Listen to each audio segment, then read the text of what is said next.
Gente, vocês podem se apresentar, por favor? Oi, eu sou a Karen. E eu sou o GG. A gente gostaria de escutar um pouquinho da história de vocês. Nós somos pais do Arthur Salles, hoje com 8 anos. A gente vem aqui contar para vocês a história de como a gente descobriu o Arthur. Ele é portador de distrofia muscular de Duchenne. Quer contar um pouquinho? Uma distrofia neuromuscular que ela é progressiva e ela é também degenerativa. Isso.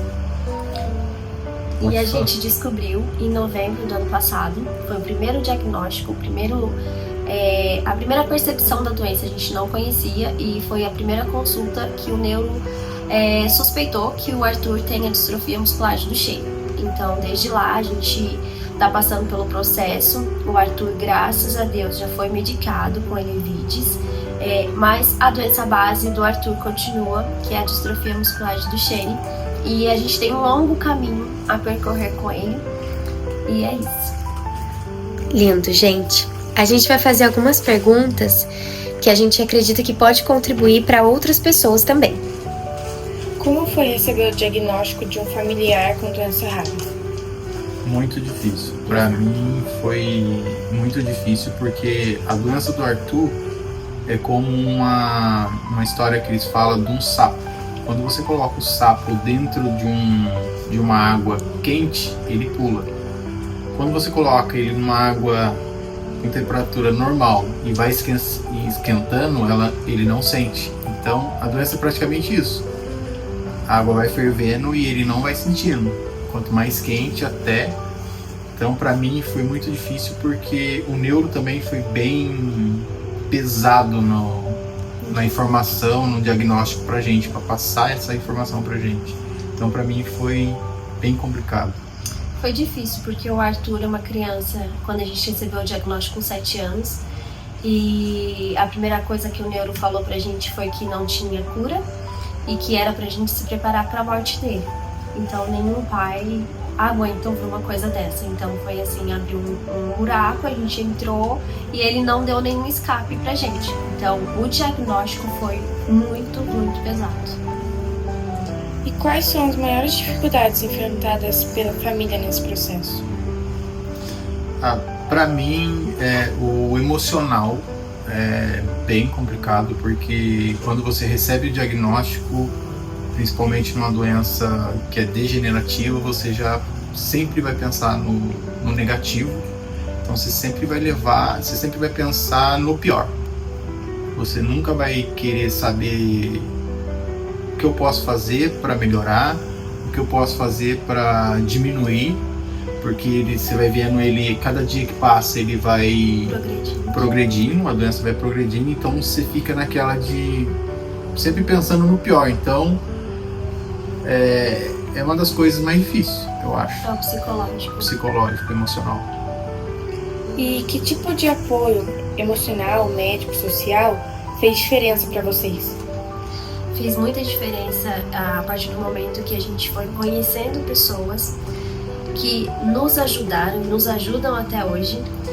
Uma dessas pessoas importantíssimas é o Projeto Lunar, que nos deram força, porque sozinho, com um diagnóstico desse, a gente não aguentaria, nem a nossa família.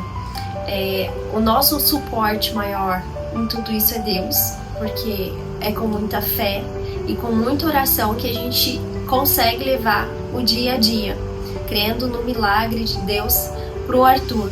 Mas fora isso, as pessoas que agregaram e agregam é o que faz a gente viver. Porque como é uma luta muito difícil, não dá para lutar sozinho. O apoio de alguém é igual ela falou do Projeto Lunar. Quando o Projeto Lunar veio, a gente já tinha bastante ajuda de pessoas. Sim. Só que eram pessoas que chegavam, oferecia ajuda, mas tipo assim, não tinha vamos dizer assim, uma frequência. Já o Lunar, como já estava acostumado com a situação de ajudar as pessoas, então pra gente foi assim, foi um apoio fenomenal. E como vocês lidam com os desafios cotidianos relacionados à doença? Sim, o Arthur, ele tem uma constância de medicação. Ele precisa tomar medicação, ele precisa tomar vitaminas, ele precisa tomar cálcio. Então a gente tem todos os dias uma quantidade de medicamento que ele precisa tomar. Para uma criança, ele acha ruim, ele não quer tomar. Então a gente precisa todo dia trabalhar o psicológico dele, que ele precisa daquele medicamento. Então o dia a dia com o Arthur, e a gente tem que ficar de olho, porque agora ele está num processo do medicamento que ele tomou fazer efeito.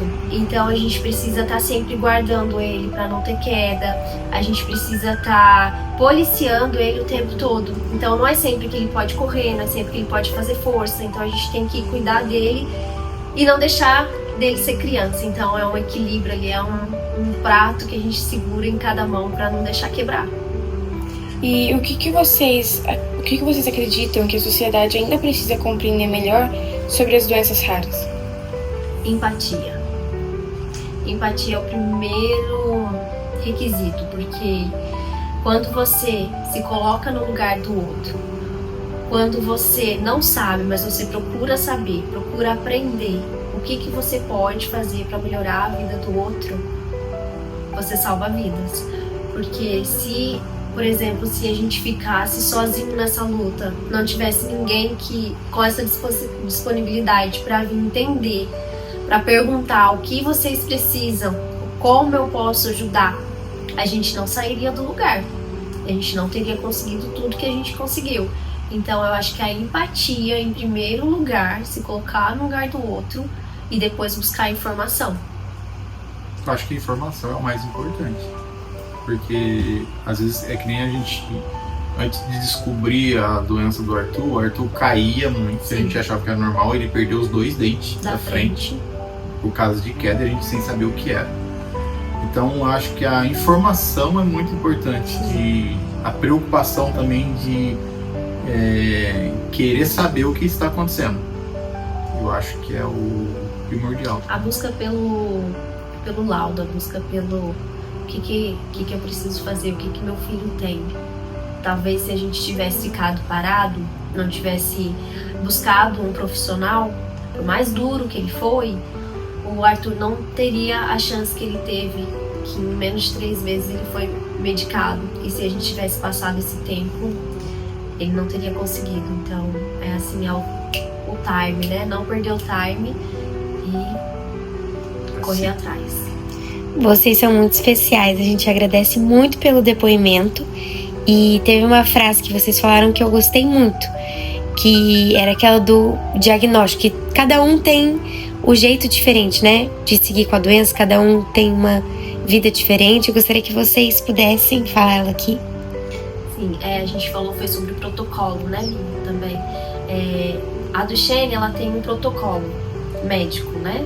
Só que a Duchenne, cada criança, ela tem uma perda diferente em momentos diferentes. Então, por exemplo, meu filho anda com 8 anos, mas tem criança de Duchenne que com 8 anos já não anda mais. Então, cada paciente é uma particularidade. Então, a gente precisa, assim, entender que cada indivíduo portador de Duchenne é uma vivência diferente.